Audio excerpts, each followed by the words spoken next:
Welcome to ABC News Live. Our top stories this morning: the new destruction in Indonesia as a volcano erupts just after that massive earthquake and tsunami there. We're also checking in on President Trump, now raising some questioning the credibility of Brett Kavanaugh's accuser, Christine Blasey Ford.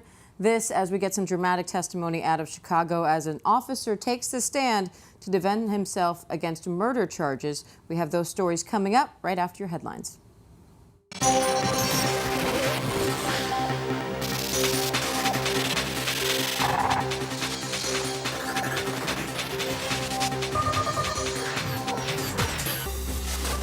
Four neo-Nazis from California are charged with incitement to riot in last year's rally in Charlottesville, Virginia, that turned deadly. All four are in custody, facing up to 10 years in prison. This French gangster is legendary, a serial jailbreaker known for breaking out in the most dramatic way. After months of speculation about where he was hiding, turns out he didn't go far, arrested near Paris overnight. FEMA is set to put a presidential alert system to the test. It'll set off smartphones all over the country later today. Toys R Us may be making a comeback.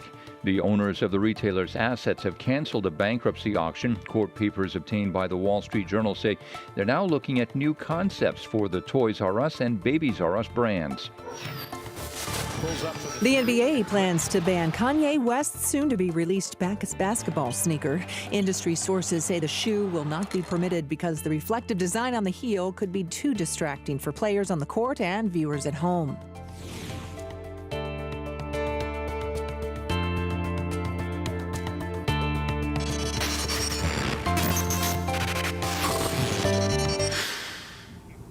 Welcome to ABC News Live. We're going to start with that Supreme Court confirmation battle. The president is now calling into question the credibility of Brett Kavanaugh's accuser, Christine Blasey Ford. This as the FBI races to finish that investigation before Friday's deadline. Janae Norman is outside the White House. And Janae, I just want to start by playing for you this clip from the president last night. Take a listen. 36 years ago, this happened. I had one beer, right? I had one beer. Well, do you think it was? Nope, it was one beer. Oh, good.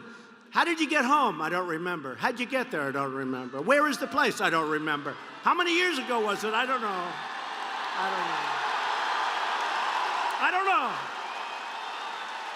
know.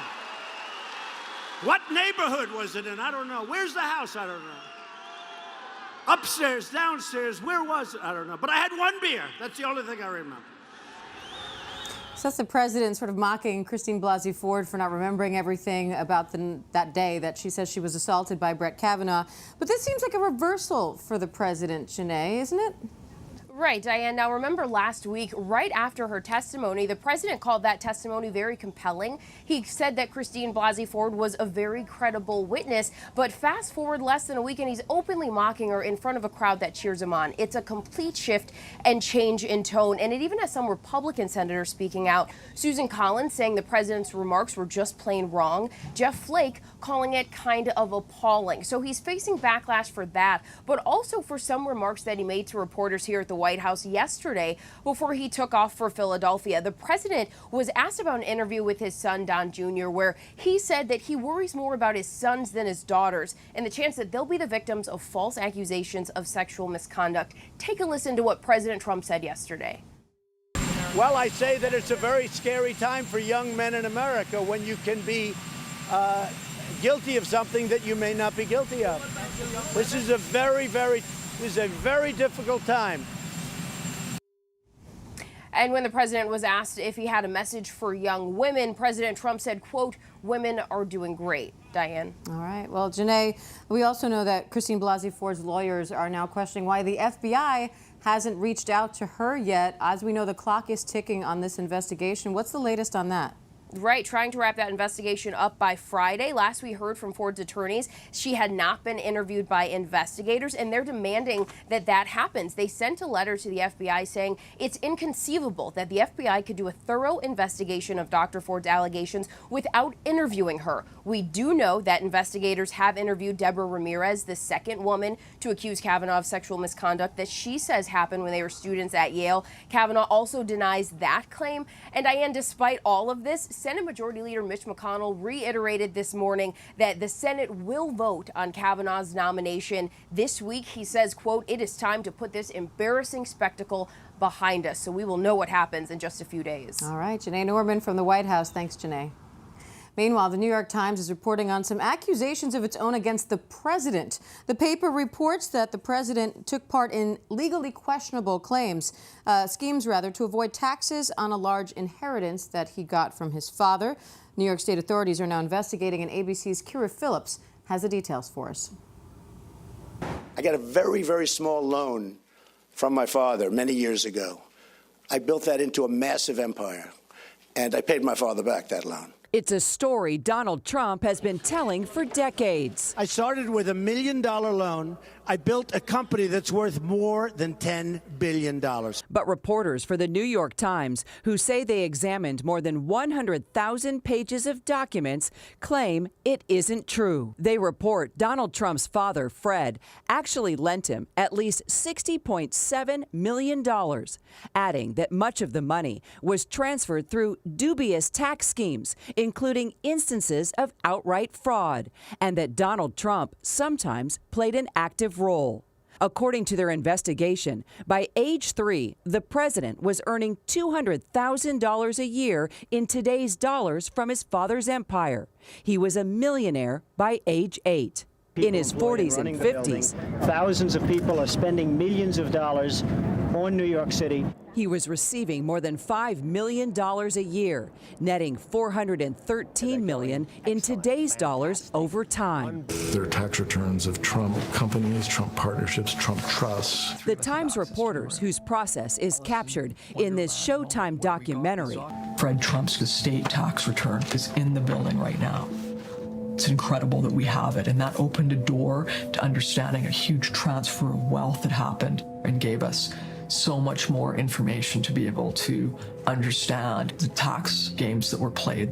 Say Trump even devised some of the tax maneuvering, pointing to records they say show he helped transfer more than $1 billion of his parents' wealth to himself and his siblings. A sum they report would have produced a tax bill of at least $550 million. But they say the family employed a variety of tax dodges, cutting that to $52.2 million. The president's personal lawyer pushing back, saying the New York Times allegations of fraud and tax evasion are 100% false and highly defamatory. The facts upon which the Times bases its false allegations are extremely inaccurate. Our thanks to Kira Phillips for that report. And now let's go over to Indonesia, where a new erupting volcano is now adding to that destruction from the massive earthquake and tsunami that hit the island. ABC's James Longman has the latest on that. James? This is the part of the beach where that massive wall of water came to shore. That earthquake struck out there to sea and the tsunami came in, and this is where it hit, 500 miles an hour. And this beach is basically completely stripped of life. There were homes here. And as you walk through all this stuff, bits of plank and wood and upturned roots of trees and building materials, you see little hints of people's lives. So a fridge door over there, a handbag, cuddly toys of kids. People lived here, and to witness something which is basically just annihilated life along the coast is quite something. And if you think about the topography of this part of Palu, it's kind of in a cove, and when that earthquake hit and the water came towards this place, it really funneled down into where we are now. So most of Palu actually wasn't hit that badly, but this bit was basically entirely wiped off the map. And so there's a rather sad image now of people walking along the beach, picking through, seeing what they can find. Many of them will have lived here, some of them perhaps not. But this is what remains of life here. And there will be questions to answer for the government, because there was supposed to be a warning system. Let's just try and cross this road without getting killed. There was supposed to be a warning system It was instituted in 2004 after the massive tsunami in this part of the world. But one officer from the Indonesian Crisis Mitigation Center has said that the sensors that sit out there in the ocean that detect tidal movement haven't been working properly since 2012. And so people who were on this beach at the time, and we've heard reports there was a beach festival going on, wouldn't have been given any warning at all that that water was heading towards them. There should have been sirens go off along this beach. The authorities should have been notified that the water was coming in, and it seems that that wasn't the case. And now there's a situation where the different authorities are kind of blaming one another. The different agencies that are responsible for these things in Indonesia are now blaming one another. But in the middle of it all, it's people's lives that have been basically wiped away. At the moment, we know 1,400 people at least have died in this, but that number is likely to rise away from here, away from the beach, in the rest of Palu, where the earthquake carried on its effects. Some of those buildings brought right down. Rescuers are still trying to bring people out of the rubble, but it's turning more into a recovery effort than a rescue one now, I think. Another massive earthquake and tsunami for Indonesia. And hopefully, I think people here would like to think that some lessons have been learned. All right, we certainly hope so, James. Thank you so much. James Longman from Palu, Indonesia. And back here at home, Chicago officer Jason Van Dyke offered some dramatic testimony as he faces murder charges in the death of 17-year-old Laquan McDonald. ABC's Alex Perez is in Chicago with the latest on that. And Alex, this is something we don't see very often, an officer taking the stand to describe the whole shooting from his point of view. Yeah, absolutely, Diane. You don't often hear from an officer who's accused of first-degree murder. You don't often hear from defendants who are accused of first-degree murder, but that's what happened in this case. Take a look behind me here. That's the Cook County Courthouse. That is where the trial is happening. It has resumed already this morning, today. But Jason Van Dyke, for the first time, talked in detail about the shooting. He maintained on the witness stand over and over that he fired his weapon because he feared for his life. Now, let's backtrack a little bit. Remind everyone what we're talking about here. Jason Van Dyke shot 17-year-old Laquan McDonald 16 times back in October of 2014. The incident was captured on police dash cam video. McDonald was carrying a 3.5-inch knife, and in the video appears to be walking away from the officer as he is shot. Now, on the witness stand, Van Dyke said that he told McDonald several times to drop that knife and that McDonald ignored those commands. He also said that he believed McDonald was lunging at him with that knife, and that's why he fired his weapon. On the witness stand, he talked about a moment when he arrived on the scene. He fired his gun 6 seconds after getting out of his squad car. The prosecution pressed him on that. Let's take a quick listen to that exchange in the courtroom. Well, you had 6 seconds before you pulled the trigger the first time, right? And in that 6 seconds, he got a lot closer to me than I ever could have gone away from him around the squad car. And you got a lot closer to him too, didn't you? I know that now, yeah. Not intentionally. I thought I was backpedaling that night. You thought you were backpedaling as you're firing shot after shot after shot? What I know now and what I thought at that time are two different things.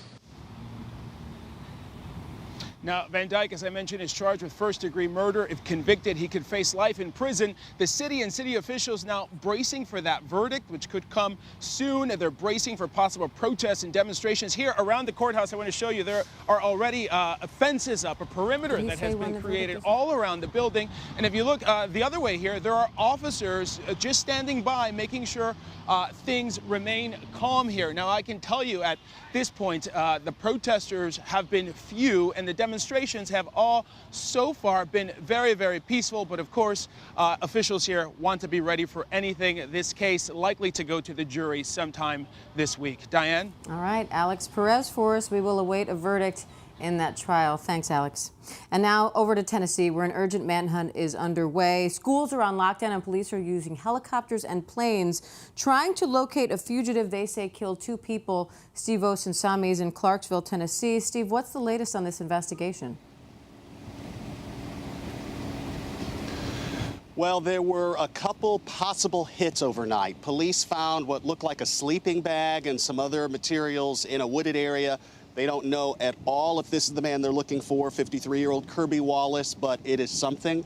And then secondly, a homeowner here saw someone walking in the woods with a gun, reported it to police, and police have now established a new search area not far from the original one where they are looking. But again, this is unconfirmed, and police at this point aren't even saying if it's likely the guy that they're searching for. It just shows how spooked people are. As you said, this man is wanted for 2 alleged murders, one that occurred more than a week ago, where police say that he killed a woman and wounded her husband. She was 63 years old, and then burned their house down. After that, there was another incident where he tried to carjack a woman, or he actually carjacked a woman who was on her way home from a church. And then a third incident on Monday where police say he killed a man in his driveway, stole his car, ran away from the scene, and then crashed that car into the woods, running from authorities. Police haven't seen him since. Police say that this man knows this area very, very well. He's from here. He is a career criminal, has been in and out of jail since the 80s. And now, of course, he is wanted for murder. Diane. And Steve, you know, between the air power they're using, the manpower they're using, locking down the schools, it seems like they're really throwing everything they have at this search. Why do they think this guy is so dangerous? They think he's dangerous because he's killed already, and they're worried he could kill again. This is a man who they fear has nothing to lose at this point. And as you said, you know, they have helicopters in the air, they have planes in the air day and night. They're searching during the night as well. So police are very sensitive, though, about us taking pictures of their search. They've kept us away from their compound. They've got a number of officers, dozens of officers who are aiding in the search here. This is across 2 counties. So there are 2 authorities from 2 counties here, along with the Tennessee Bureau of Investigations and the Tennessee Highway Patrol, are all working to try to catch this man. And at a news conference yesterday, one of the sheriffs came out and was very clear about it, saying that one way or another, this man is going to be brought in. And what he was essentially saying was dead or alive. And he said, you know, if they have to bring him kicking and screaming, one way or another, they're going to bring this man to justice, they say. All right, Steve Osunsami from Clarksville, Tennessee. Steve, thanks.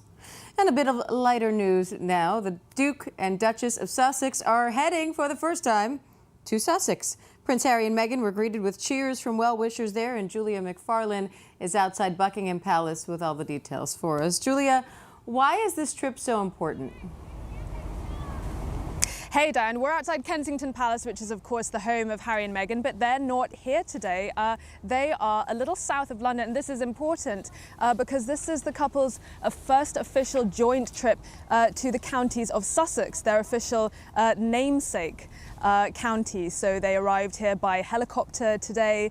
And they've been visiting some of the local people. They were welcomed by the mayor of Chichester, one of the main cities in the counties. And they've just been getting a little feel of, you know, what's in these counties. They've been visiting some tourist spots. One nice little touch, actually, is that they went to this Georgian mansion, which is known as the home of the Sussex copy of the Declaration of Independence, which was a nice nod to Meghan's, obviously her Californian background. So it's a very rare original copy of the Declaration of Independence, one of only 2 in existence, and it dates back to the 1780s. So that was a nice touch for Meghan, and there were some really lovely scenes of the 2 visiting the townsfolk, saying hello to people. Meghan got a really lovely little hand-drawn book by one of the kids, the A to Z of Sussex, with all kinds of information to help guide her into her new home of Sussex. All right, a little USA pride on the trip. I like to see that. And also, Julia, I know the Prime Minister. Yeah, it was a nice touch. The Prime Minister had a little time in the spotlight as well, more for her dancing than her politics. This isn't something we usually see.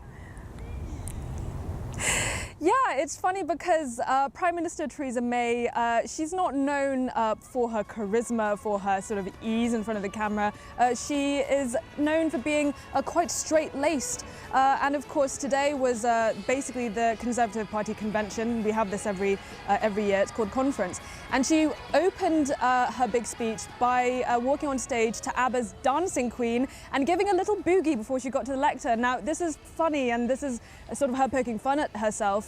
herself because she got a bit of flack from the press recently on a trip to Kenya, where she tried to bust a move in front of some primary school kids who had organized a dance for her, and they were playing traditional African music, and she sort of tried to sort of awkwardly join in with some sort of robotic dance moves, which a lot of people praised her for trying to get into the spirit, but not the smoothest of movers, Prime Minister Theresa May. But kudos to her, she was able to poke a little fun at herself today, which people are sort of, paying tribute to her for doing that at a time when she's facing quite a difficult time in politics with Brexit negotiations and challenges to her leadership. Hey, the robot, so quite a bold move from the Prime Minister. The robot is a dance move too, but it doesn't normally look quite like that either.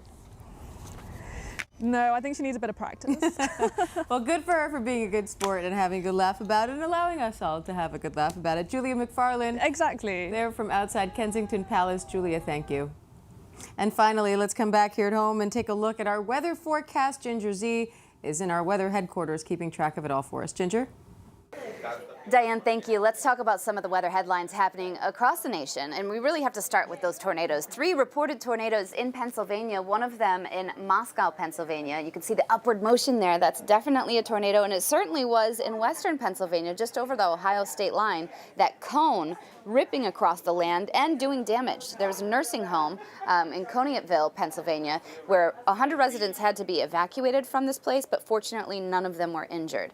Also saw damage in Westchester County, New York, so close to New York City with the big trees into homes, into cars, and that's the type of wind that we're going to expect today back into the northern Great Lakes, along a new front and a new low that's going to come in with Rhinelander and Green Bay and Eau Claire all in that enhanced risk, so that's probably the best threat of seeing a tornado, closest to the tornado or the low where the rotation is. But damaging wind possible certainly from Mason City, Iowa, up through Mackinac City, and that's going to happen later in the night. But we have to go west now because the remnants of Rosa, what was out in the Pacific, at one time a hurricane and then eventually a tropical storm and just a low that moved through, plenty of rain. I'm talking about the wettest October day on record in Phoenix, Arizona, water rescues that followed, and there's more rain to come. So we've got that big, deep trough that's coming into the west. A lot of people really need and want rain, but some of it will come too quickly, and that's why you still have flash flood watches up from Nevada through Utah, and a severe storms forecast that includes, Diane, Las Vegas for the overnight tonight. That could be for damaging wind. All right, Ginger Z with our weather forecast. Ginger, thank you. And that does it for us here at ABC News Live. Remember, you can check the day's headlines all day long at abcnews.com or on your ABC News app. For ABC News Live, I'm Diane Macedo. Thanks for watching, everyone. Have a good day.